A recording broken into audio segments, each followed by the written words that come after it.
Hello, I'm Bob Schieffer, and welcome to the CBS Evening News Online edition. Just ahead, rebuilding New Orleans. Many business owners and developers are upbeat, but they're not the whole story. Byron Pitts will have details. Also, wet and wild, Ophelia drenches communities along North Carolina's Hurricane Alley.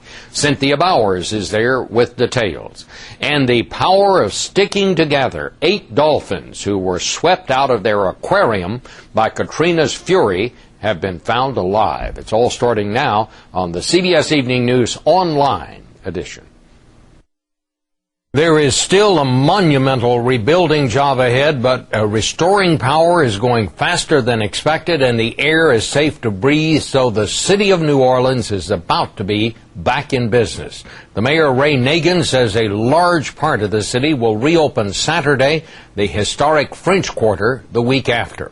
The president will address the nation from there tonight, and we'll have more on that momentarily. But first, Byron Pitts with the latest on the state of the Crescent City. Today along the Gulf Coast rests a region staggered but still standing. From the busted blacktop streets of Biloxi, Mississippi, where nearly a third of the homes in 6 counties were destroyed, to the flooded communities across southeast Louisiana, where 230,000 homes are still without power. The economic damage of Hurricane Katrina is now estimated at $125 billion. Yet despite it all, the mayor of New Orleans was smiling today. The city of New Orleans, starting on Monday, starting this weekend, will start to breathe again. That includes the French Quarter, where wealthy entrepreneurs held a power lunch today, New Orleans style. Red beans and rice included. I think it's a matter of putting in the ad saying, business is back in New Orleans. Right. They see champagne and sunshine in the city's future after 2 weeks of debris and darkness. It's kind of like a bad marriage. You got to trade it in, get you a new one. Finest Shellnut owns several businesses here. Now, as so many people look around here and see despair, you see what? I see a great opportunity for the entire South Louisiana.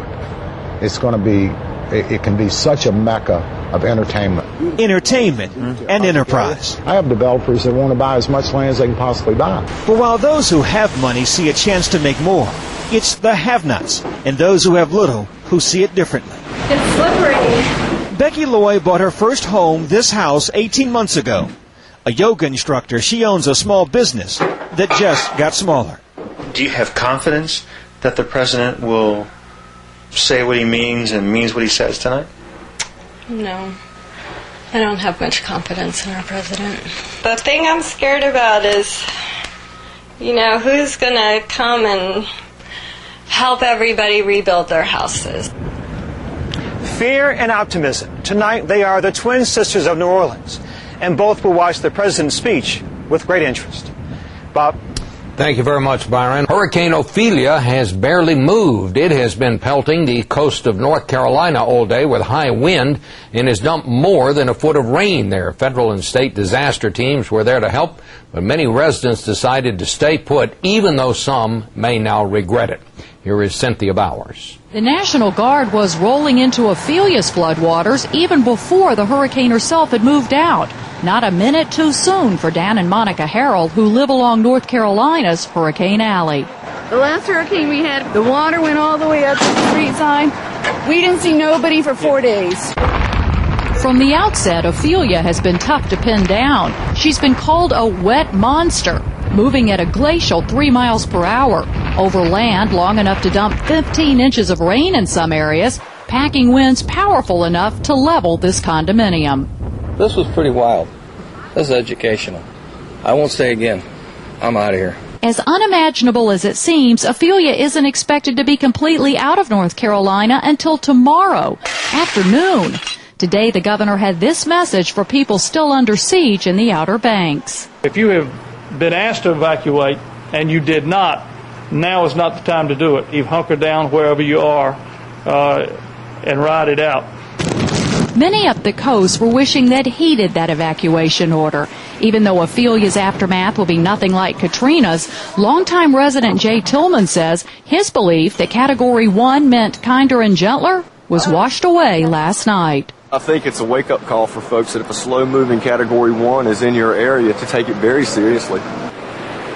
If regular folks were caught off guard, the government was determined not to be, blanketing this region with relief workers well before the storm hit. The last thing President Bush wanted in advance of his address tonight was any question of his response to this hurricane. Bob? And we close tonight with the story of some victims of Hurricane Katrina who, like so many others, lost their home to the storm. But this time, it looks like there will be a happy ending. Here's Bill Whitaker. How are you doing? Every Katrina survivor has a story to tell, but this is a tale like no other of 8 bottlenose dolphins and what's possible if you stick together. This is as close to a miracle as it can get. Moby Solangi uses the word miracle a lot. He ran this aquarium in Gulfport where the dolphins led the cushy life, personal trainers, 3 squares a day, until Katrina's tidal surge washed over their 30-foot tank and scattered the pampered mammals throughout the dangerous Gulf of Mexico.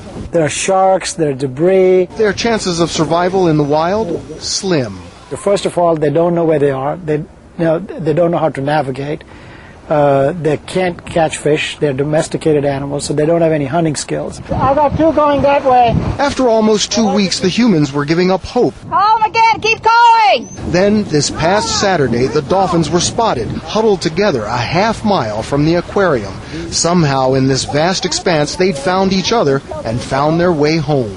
It was really exciting. You know, we had tapped on the buckets, and all of a sudden these heads raised above the water, and you just see the excitement in their eyes. Dolphins are right there. Today, they rescued Tony and Jackie, mother and daughter, battered and bruised, but now safe, back to the good life, swimming in a hotel pool. The others, still skittish, should be coaxed in over the weekend. I'm sure if they could speak, they would have a story of their own. Moby Solangi's not the only one calling this a miracle. Along this devastated coast, 8 dolphins are proof almost anything's possible if you stick together. Bill Whitaker, CBS News, Gulfport, Mississippi. More stories are just a click away, but don't forget to join me on television for the on-air edition of the CBS Evening News. On Friday's broadcast, filling up with a debit card. Millions of motorists do it every day, but before you use your debit card to buy more gas, see the Friday Consumer Alert. For CBSNews.com, I'm Bob Schieffer.